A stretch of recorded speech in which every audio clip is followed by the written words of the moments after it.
বিত্ত বিভাগৰ এই প্ৰশ্নৰ জৰিয়তে আমি তেওঁলোকৰ পৰা জানিব বিচাৰিছিলোঁ যে অসম চৰকাৰে কি হাৰত ঋণ লৈ আছে আৰু ঋণসমূহ কি কি কামত ব্যৱহাৰ কৰি আছে, কোন কোন বিভাগত কি ধৰণে ব্যৱহাৰ কৰি আছে, এই প্ৰশ্নৰ জবাব আমি মন্ত্ৰী মহোদয়ৰ পৰা বিচাৰিছিলোঁ। আৰু তেওঁলোকে সকলো এই ধৰণৰ উত্তৰৰ পৰা সম্পূৰ্ণভাৱে বিৰত থাকি চালে বেৰে কোবাই কোনো ধৰণৰ সুদুত্তৰ তেওঁ দিয়া নাই।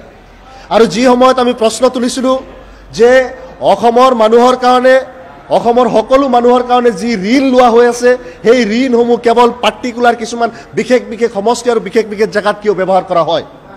আৰু এই প্ৰশ্ন কৰাত এই বিষয়টো আমি সুদুত্তৰ মন্ত্ৰী মহোদয়ৰ পৰা বিচৰাত আমাৰ সুদুত্তৰ তেওঁলোকে দিবলৈ অপাৰগ হয়। আৰু একেটা সময়ত এই বিষয় লৈ আমি আৰু অধিক সোচ্চাৰ হোৱাত আজি বিধানসভাৰ পৰা প্ৰশ্নৰ ঘণ্টাটোৰ কাৰণে আজি মোক নিলম্বন কৰিছে।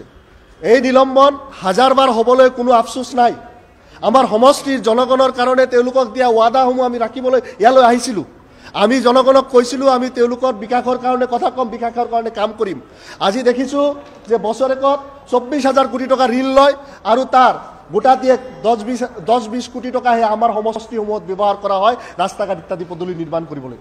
সৰহ সংখ্যক পুঁজি, এই ঋণৰ পুঁজিসমূহ নি মুখ্যমন্ত্ৰীয়ে যাক যাক ভাল লাগে, বিত্তমন্ত্ৰী য'ত য'ত ভাল লাগে, তেওঁলোকৰ নিজা মানুহৰ সমষ্টিসমূহ, তেওঁলোকৰ বিধায়ক থকা সমষ্টিসমূহত ব্যৱহাৰ কৰে আৰু বিৰোধীৰ বিধায়কসকলক সদায় ৰামঠঙন দি আহিছে। আৰু এটা ডিছক্ৰিমিনেশ্যন, যিটো ইনইকুৱেলিটি, এইটোৰ প্ৰতিবাদ আজি আমি বিধানসভাত কৰিবলৈ লৈছিলোঁ।